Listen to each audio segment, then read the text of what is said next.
DC Dark Legion is a self-described free-to-play mobile strategy game with PvP battles and multiplayer functionality. I would describe it as a hybrid between an idle hero collector RPG and a base builder. In today's video, I want to give you a quick recap of the game's development so far and why I'll be playing it and making content on it into the future. If you stick around until the end, there might be a surprise. So, this game went on quite the roller coaster ride in 2024, and if you want to get familiar with how the game looked and played then, you should head over to Unstable Gamer's YouTube channel. He's been the main creator covering the game since early in the beta, and his live streams captured a lot of the gameplay. If you've been around a while, bear with me for a second, but if you're new to the game, here's what you missed. The game started in landscape mode where you'd play with your phone sideways. After a few closed beta tests, they opened the game up to a small subset of countries, although many of us have been playing the game through VPN or by downloading an APK file. After a few months, development stalled and there was a large player exodus. Around July or August of 2024, I was leading a 120-person league, but I just didn't like the time investment compared to the types of league events and the rewards, and a lot of people shared this sentiment. In landscape mode, there was a full overworld similar to AFK Journey and a much more robust gear crafting system.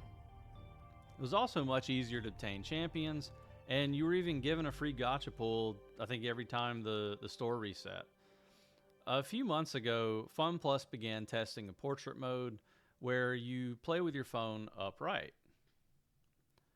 For the portrait mode, the developers have truncated a lot of the systems in the game. The overworld is virtually non-existent. There's a bit of dialogue while you run around on a predetermined path. And honestly, I think this is actually much preferable. One of the reasons people quit before is there was just too much exploration to do and very little benefit to it. They also removed a lot of the nuance to gear crafting. This is one thing that a lot of us liked, and I hope they consider adding it back in the future. A few days ago, the game went into what they're calling soft launch. Essentially, they're gearing up for global launch. Obviously, I have some major concerns right now. The league events we have are boring, they lack depth. We need more game modes, particularly ones where we can control our squads. Most gameplay right now ends up being button clicks and RNG sim battles, at least the league gameplay. Obviously, you have things like the Meta Brawl, which is your daily PvP. You have your combat cycle, and you have training simulator. So those are things where you actually can use your squads. But a lot of the more curated events for your league participation are very pen and paper. So another thing is character skills are locked behind stars, so it takes a very long time or a lot of money to obtain even run-of-the-mill characters that aren't even part of the meta. The monetization is out of control. I despise gambling mechanics in mobile games, and if you have issues with budgeting or gambling, please do not play this game. It is not worth it. I realize it's a wild comment for me to make given that I'm still playing the game and I'm making content for it, but I'm never going to tell someone how to spend their money. I know that these games are propped up by a very small percentage of whales. If you're having to choose between food and rent or the newest gacha character, just know that you'll never catch the whales and you'll be perfectly fine not buying the latest pack in the store. For me, the worst problem right now is there's no way to focus farm the characters that you want to build. I think that's a major detriment, not being able to select some sort of boost or something when you're doing your draws or when you're doing mother box and fishing for characters.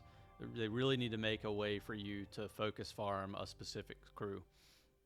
But I also think there's a lot of promise for this game, which is why I've decided to start making content again.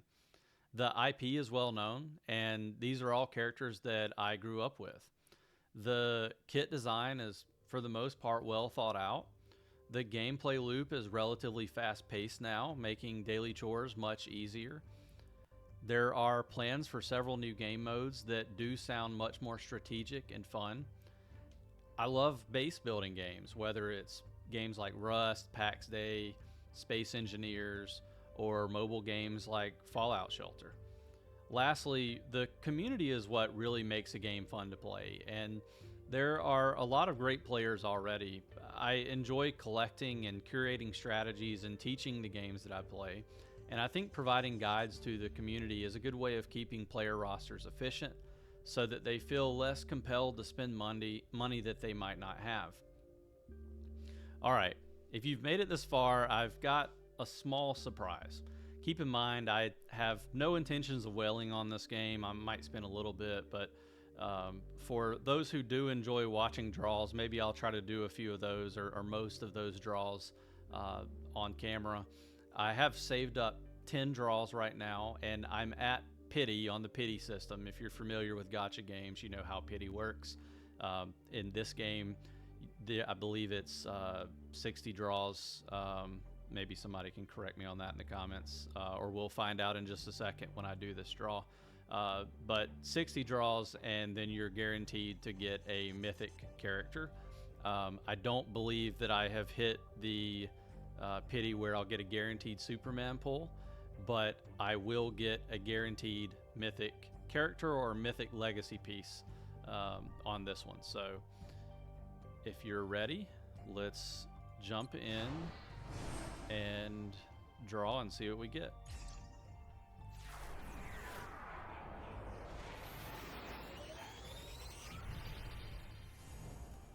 Okay, Prometheum Claws. That's not a bad one. Definitely not what I was looking for. And then, as you can see, 50 draws, not 60.